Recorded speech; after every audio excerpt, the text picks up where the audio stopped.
नमस्कार। आज हम हिंदी व्याकरण का अध्याय जिसका नाम है लिंग उसे पढ़ेंगे। प्रत्येक छात्र को इसका अभ्यास होना अत्यंत आवश्यक है। इसी के साथ हम अपना अध्याय शुरू कर रहे हैं। लिंग दो प्रकार के होते हैं, स्त्रीलिंग और पुल्लिंग।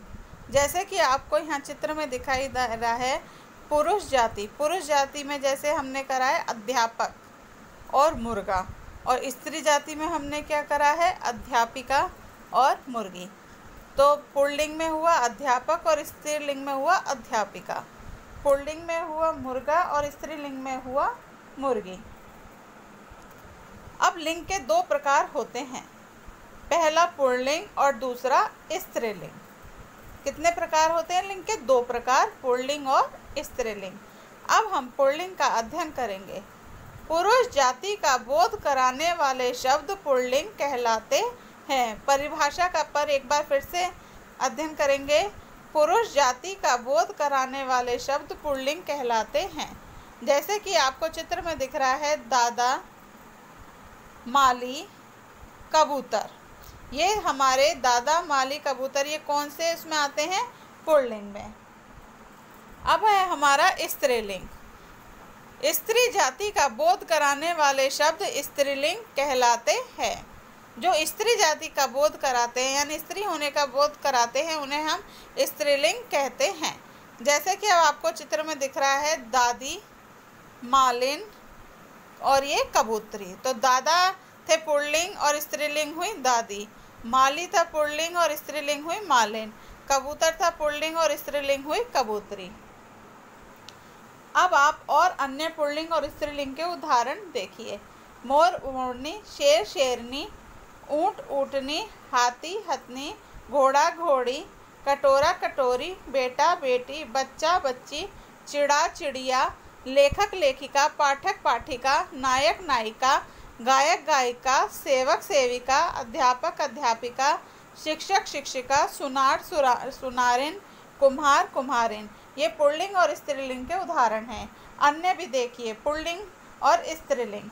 बूढ़ा बुढ़िया, गुड्डा गुड़िया, चूहा चूहिया, डिब्बा डिबिया, बंदर बंदरिया, सेठ सेठानी, जेठ जेठानी, देवर देवरानी, दादा दादी, चाचा चाची, युवक युवती, पति पत्नी, पड़ोसी पड़ोसिन, सहपाठी सहपाठिन, ग्वाला ग्वालिन, धोबी धोबिन, पंडित पंडिताइन, बादशाह बेगम। अब है अन्य और देखिए बैल गाय, नर्तक नर्तिका, मामा मामी, पिता माता, पुरुष स्त्री, श्रीमान श्रीमती। ये हमारे पुल्लिंग और स्त्रीलिंग के उदाहरण हैं। अब आगे देखिए लिंग की पहचान। कुछ लिंग ऐसे होते हैं जो सुनने में स्त्रीलिंग होते हैं और पुल्लिंग में आते हैं, जैसे चीनी, मंदिर और कमीज। अब आप चित्र में देख रहे हैं एक बच्चा केला लेकर बैठा हुआ है। मैंने केला खाया, यानी ये कौन सा हुआ हमारा? पुल्लिंग। मैंने केला खाया। अब इसका स्त्रीलिंग में हमने करा मैंने लीची खाई, तो केला हुआ पुल्लिंग और लीची हुई स्त्रीलिंग। उसने ताला खरीदा, उसने पुस्तक खरीदी। अब खरीदा हुआ पुल्लिंग और खरीदी यानी स्त्रीलिंग। अब यहाँ पे था केला खाया, लीची खाई। अब खाया क्या हुआ? पुल्लिंग और खाई क्या हुआ? स्त्रीलिंग। ताला खरीदा, पुस्तक खरीदी। अब खरीदा हुआ पुल्लिंग और खरीदी हुई स्त्रीलिंग। वाक्य में क्रिया शब्दों का प्रयोग लिंग के अनुसार किया जाता है। जो क्रिया यानी कार्य को करना वो किसके अनुसार होता है? लिंग के अनुसार होता है। संज्ञाओं के साथ लगे विशेषण से लिंग की पहचान। जैसे हमारा है पुल्लिंग, पुराना घर, पुरानी साड़ी। अब इसमें पुराना क्या हुआ? पुराना हुआ हमारा पुल्लिंग और पुरानी क्या हुई? स्त्रीलिंग। बड़ा लड़का, बड़ी लड़की। अब इसमें बड़ा पुल्लिंग हुआ और बड़ी स्त्रीलिंग हुई। लड़का पुल्लिंग हुआ और लड़की स्त्रीलिंग हुई।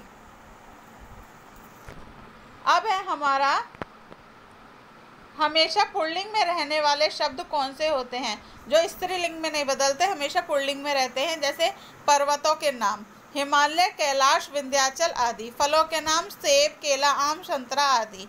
धातुओं के नाम सोना, लोहा, तांबा और अपवाद में चांदी।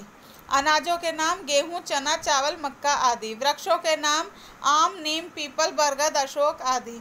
ग्रहों के नाम बृहस्पति, चंद्रमा, मंगल, शुक्र आदि।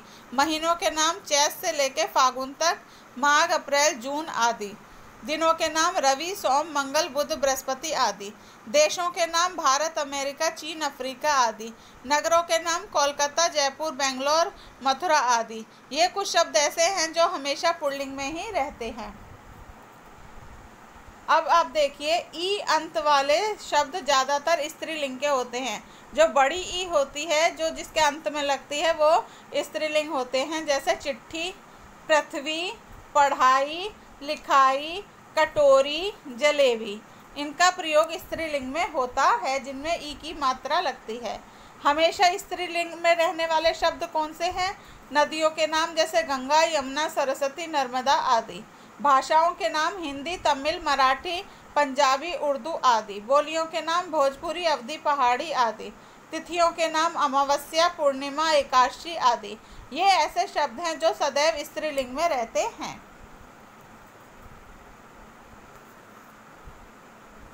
जो हमेशा स्त्रीलिंग में रहते हैं। इसी के साथ मैं अपना लिंग का अध्याय समाप्त कर रही हूँ। आशा करती हूँ कि आपको समझ में आया होगा। धन्यवाद।